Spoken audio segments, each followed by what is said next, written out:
monde et bienvenue sur Home Kitchen. Aujourd'hui on se retrouve pour une petite vidéo comfort food, c'est-à-dire une vidéo sur le sacre de la pizza. Alors pour certains, la pizza vegan c'est un petit peu un casse-tête parce que soit on se dit qu'il faut faire une concession sur le fromage, mais en même temps la pizza c'est cette pâte croustillante avec le fil qui tombe et tout ça. Une margarita juste tomates et tout ça, légumes, c'est bon, mais bon, faut pas se cacher que ce qu'on aime aussi dans la pizza, c'est le fromage qui dégouline, qui gratine. Et le fromage vegan, parfois, il est hors de prix dans les magasins bio. Ça, c'est une réalité. Des fois, moi, j'en achète, mais c'est assez rare parce que 4, 5, 6 dollars, parfois bien plus pour d'autres marques. Je trouve ça un petit peu cher pour faire des pizzas ou des gratins. Mais j'ai plein d'autres astuces. Aujourd'hui, je vais vous montrer deux façons de faire du fromage sur une pizza à partir de petites choses que vous trouvez chez vous et dans n'importe quel magasin, pas forcément bio. Donc c'est parti, suivez-moi, vous allez voir, c'est super facile. C'est une pizza from scratch, c'est-à-dire une pizza à partir de ce que vous trouvez chez vous, dans votre frigo, sans prise de tête. Avec les recettes de fromage que je vous donne, vous pouvez bien sûr les faire sur des pizzas, mais sur plein d'autres choses. Par exemple, des mac and cheese, des gratins, des croque-monsieur. Bref, il y a une possibilité infinie de se servir de ces fromages. Si votre cœur balance pour l'un ou pour l'autre, en tout cas, vous avez le choix. Donc c'est parti, suivez-moi tout de suite la liste des ingrédients. Alors j'ai décidé de vous faire les ingrédients au fur et à mesure, comme ça va être un peu plus simple. Donc pour la pâte à pizza qu'on va faire en premier, puisque pendant le temps de repos on va faire le reste, la sauce et le fromage, il faudra simplement donc de la farine. 600 g, un sachet de levure boulangère, mais vous pouvez aussi prendre de la levure fraîche ou votre propre levain. Un bol avec juste un petit fond de sucre, en fait qui va servir à faire monter la levure, et 500 ml d'eau tiède. On place donc la totalité de la levure dans notre bol, donc le sachet entier. Sur le sucre, on va venir mettre l'eau tiède par au-dessus, comme ceci. Puis on va couvrir le bol pour laisser la levure se délayer. Vous la couvrez avec une petite assiette, on va attendre qu'elle monte bien et ensuite on se revoit tout de suite après. Pendant que la levure fasse son effet, j'ai mis 65 g de noix de cajou dans un bol, j'ai fait chauffer un peu d'eau dans une bouilloire et du coup je vais venir mettre mon eau bouillante sur les noix de cajou et les couvrir. Comme ça, elles vont ramollir de façon express, ce qui fait que j'aurai pas besoin de les faire tremper par exemple la veille ou quoi, je peux faire cette recette de suite. Vous pouvez utiliser cette petite méthode, ça marche très bien. Du coup, dans notre bac, on n'oublie pas d'ajouter un peu de sel. Et puis notre levure qui a bien fait son travail, là on va venir l'ajouter en plusieurs fois, hop, dans notre bac. On commence comme d'habitude avec la fourchette et au fur et à mesure, si on voit que ça devient un petit peu difficile, on continue à la main.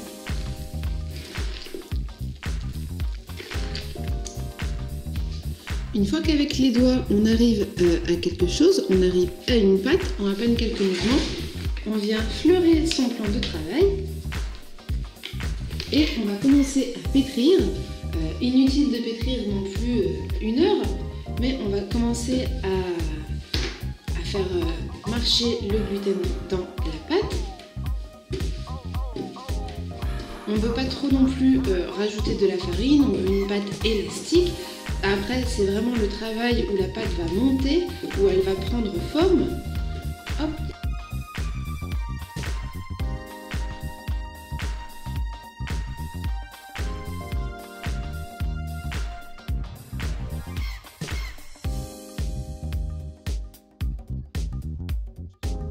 Une fois que le travail de la pâte est fait, que la pâte est élastique, que le doigt revient, eh bien on va laisser ça monter environ 1 heure. Si vous n'avez pas le temps, 3/4 d'heure, ça sera déjà bien. Mais la pâte va faire son travail, elle va être magnifique à la sortie de son repos. En attendant, nous, on va commencer nos fromages.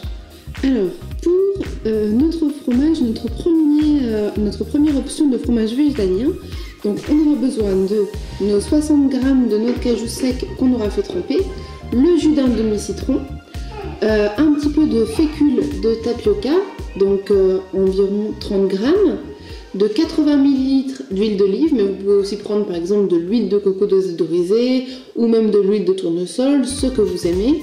On aura besoin de 375 ml d'eau, 2 petits sachets d'agar-agar, pour l'assaisonnement de la levure maltée, donc ça c'est vraiment pour le goût fromager, c'est pour moi indispensable, du sel, de l'ail séché et de l'oignon séché.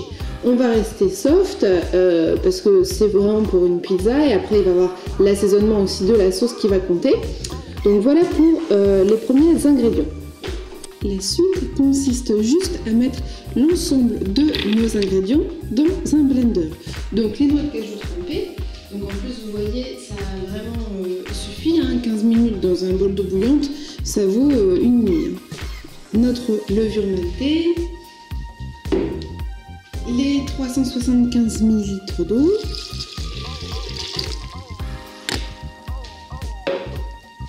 les 30 g de tapioca,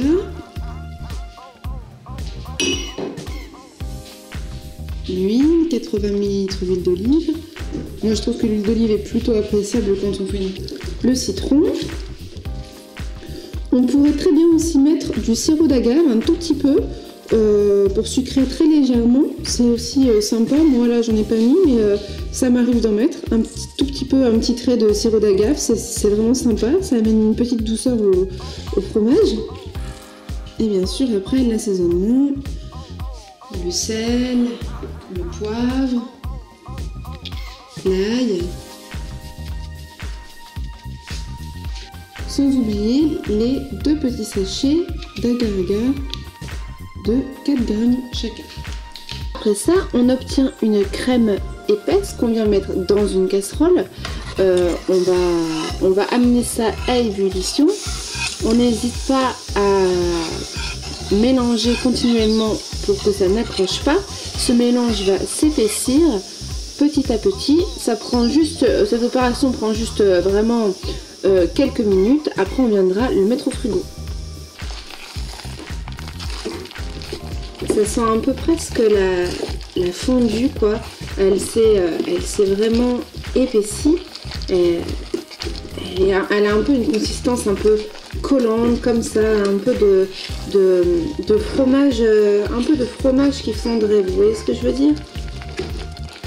Moi ça me fait vraiment penser presque à de la fondue. Et donc du coup on va pouvoir la transvaser dans un bocal. Donc là on a 2 jarres avec cette recette de fromage végétalien. On va laisser ça refroidir au frigo pendant qu'on termine le reste, la sauce, qu'on mette en forme notre pizza, qu'on fasse ma deuxième version du fromage végétalien, puis qu'on coupe nos légumes. Et vous allez voir que le fromage va encore prendre un différent aspect. Aussi, si vous utilisez de l'huile de coco désodorisée, selon le rendu que vous souhaitez, sachez qu'en mettant au frigo, votre fromage va aussi se durcir un peu plus. Pour la deuxième recette de fromage, on aura besoin d'un lait végétal nature, toujours de levure maltée, d'un cube de bouillon de légumes avec un peu d'eau, de farine ou de maïzena, un peu d'huile, du sel, du poivre, un tout petit peu de curcuma et de paprika et un petit peu d'ail séché, mais ça c'est facultatif. Je mets 80 ml d'huile dans la casserole, 70 g de farine, de sorte à faire comme un roux. Et donc là, hop, je fais absorber la farine dans l'huile que je viens d'ajouter. L'huile de votre choix, encore une fois. 250 ml de bouillon. Donc là, ici, un bouillon de légumes. À ça, on va ajouter un lait végétal nature. 250 ml de lait d'avoine nature.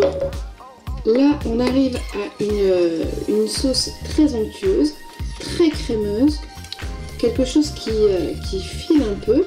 Et donc tout va se reposer sur l'assaisonnement et vous allez voir, ça gratine parfaitement. Donc moi, toujours pareil, environ 3 cuillères à soupe de levure maltée. La levure maltée, c'est vraiment ce qui va donner tout le goût au fromage. Ensuite, on ne lésine pas sur un peu de sel parce que le fromage, c'est toujours un petit peu salé. Et moi, je mets un tout petit peu de curcuma, un tout petit peu de paprika. Vraiment pour la couleur et ça donne un petit goût sympa. Je mets à peine un tour de moulin à poivre et un petit peu d'ail séché comme à mon habitude parce que j'adore vraiment ce petit goût. Ce que je fais moi, c'est que j'ajoute aussi un tout petit peu de bière blonde, quelques lichettes parce que ça apporte vraiment un bon petit goût et ça apporte un peu de caractère en fait. Ça amène comme si c'était un peu du comté et j'apprécie vraiment cette note à chaque fois que j'utilise. J'adore ce goût, moi et mon mari on est fan, donc si vous voulez ajouter un tout petit peu de bière à ce fromage, ça va lui donner du caractère et ça a l'impression d'avoir un espèce de fromage au comté, c'est franchement pas déplaisant. Du coup là on obtient également une super sauce. En Amérique on dirait un peu du pepper jack, c'est un fromage un peu fumé aux herbes. Ça a vraiment un très bon petit goût. Donc nous on va le laisser refroidir gentiment, sachant que quand il va refroidir, il va se solidifier légèrement. Par contre celui-là, ce que je vous préconise, c'est que moi juste avant de l'utiliser, par exemple si comme là j'ai une sauce à faire entre deux, ou qu'il me reste à cuire des pâtes, ou que le gratin, les légumes du gratin ne sont pas encore cuits, et à la dernière minute, quand ça aura refroidi, je le mixe pour qu'il redevienne un peu comme ça satiné, élastique, pour qu'il puisse couler bien sûr tout partout et du coup là il sera super facile à travailler. Donc ça c'est pour la deuxième sauce fromage. Et là on enchaîne pour terminer une petite sauce maison express. Une petite sauce tomate faite de concentré de tomate, d'un peu de coulis, d'oignons jaunes, rouges, de l'ail, du sel, du poivre forcément. Moi il me restait aussi un peu de poivron confit à l'ail. Moi en épices je vais ajouter du laurier, du thym, de l'origan, du basil séché, un peu de paprika et on va faire chauffer tout ça à la casserole pour faire une sauce maison super goûteuse. Donc là dans un fondu d'olive, je fais rissoler en tout petits morceaux mon oignon jaune et mon oignon rouge. J'attends qu'ils blondissent un petit peu et pendant ce temps-là je vais émincer mon ail. Donc mon ail écrasé que je mélange au reste. Puis je rajoute mes poivrons confits, mon concentré de tomate et j'allonge avec un petit peu de coulis de tomate pour faire plus comme une sauce et un peu moins comme une pâte. Vu qu'on a quand même des oignons, des poivrons, de l'ail, il faut quand même que ça soit liquide, que ça fasse un peu presque comme une sauce à spaghetti. Et là, en dernier, je vais mettre mon assaisonnement et mes petites herbes. Et là, on a une super sauce à pizza. Du coup, voilà, je vais pas me répéter. Un peu de sel, de poivre, de thym. Je vais faire mijoter ma sauce pendant un petit quart d'heure avec aussi une feuille de laurier. Je vais mettre un peu de basilic. Bref, je fais l'assaisonner à ma convenance. Faites de même. Moi, voilà, à part thym, origan, laurier, moi ça me suffit. Mais peut-être que vous aimez d'autres choses. Et là, j'ai ma sauce à pizza qui est prête. Ah, et un petit conseil, moi j'ajoute toujours l'équivalent d'un petit carreau de sucre pour contrer un peu l'acidité de la tomate. Ça c'est un petit truc des super sauces tomates. La pâte a bien monté, on va du coup la dégazer, la sortir et l'étaler. On va la diviser en deux du coup pour faire une pizza avec une sauce fromage et l'autre avec la deuxième pour faire un test. Et une avec des légumes et l'autre un peu plus classique pour les enfants et pour nous. Donc on va la sortir et on va étaler tout ça.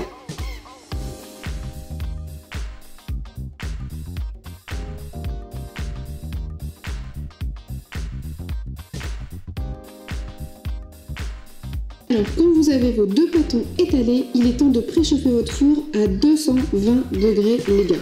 Il faut que la pizza, elle entre dans un four brûlant, super chaud. Et si vous avez par exemple, certains ont de l'ardoise, des tablettes en ardoise ou des choses comme ça, ou des choses qui peuvent imiter la pierre, c'est encore mieux, vous le mettez dans votre four pendant qu'il préchauffe. Et du coup, ça va faire comme... une pizza qui est chauffée sur de la pierre chaude et ça aura encore mieux cet effet pizza, cuisson pizza. Si vous avez de l'ardoise ou des plaques en pierre ou des choses comme ça, vous pouvez les mettre et les cuire de cette façon.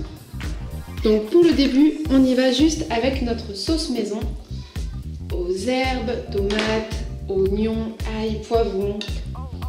Elle sent juste super bon.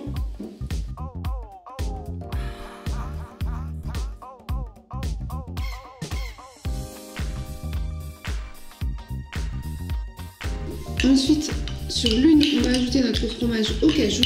Donc, vous ne fiez pas à l'apparence. Hein.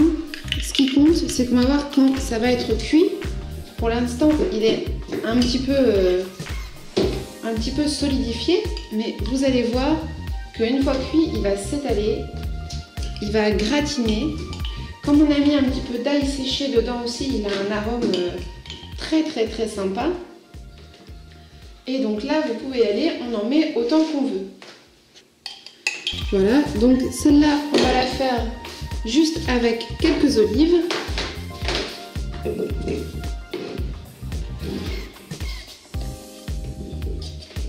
Façon un peu margarita.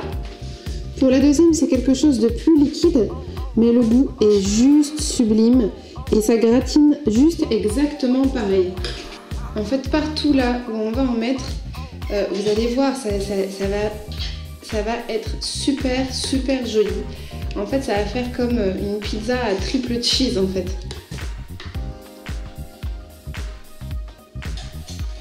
On en met un peu partout et ensuite ça va gratiner, ça va s'étaler. Et franchement, il faut vraiment que vous essayiez. Il ne faut pas que vous ayez peur un petit peu de l'apparence lorsque c'est pas cuit. Ça prend un peu l'apparence d'une béchamel épaisse, un peu filante. Et quand ça cuit, alors là, c'est de surpoids. Donc moi, je vais mettre un petit peu d'épinards, de feuilles d'épinards.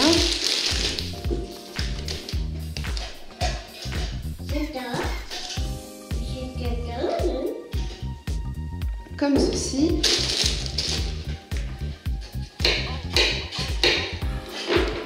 Quelques champignons.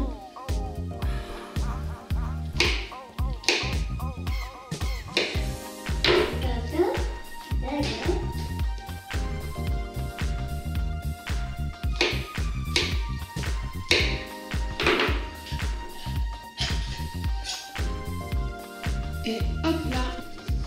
Et voilà le résultat une fois cuit. Regardez-moi ça, comment c'est magnifique. La croûte est juste géniale, c'est super croustillant. Au milieu, c'est fin. Sur les côtés, il y a une vraie croûte. Le fromage, il s'est bien étalé partout. Il est fondu, il est gratiné. C'est très croustillant. Pour celle-ci, on va avoir quelque chose de plus classique, juste tomate, fromage et olive. Là aussi, la pâte, elle est sublime. Ce fromage, il est un peu doré au-dessus, sans pour autant cramer. Donc, je laisse à vous de juger laquelle vous avez préférée et quel fromage vous laisse plus tenter. En tout cas, moi, c'est celle-là que ma fille, elle préfère. Et voilà les amis, j'espère que vous avez apprécié. Laissez-moi vos impressions en commentaire. Si vous avez testé l'un ou l'autre fromage, si vous aussi vous aimez les pizzas maison. En tout cas, j'espère que ça vous a plu. En tout cas, on se revoit bientôt pour toujours plus de recettes, toujours plus de gourmandises.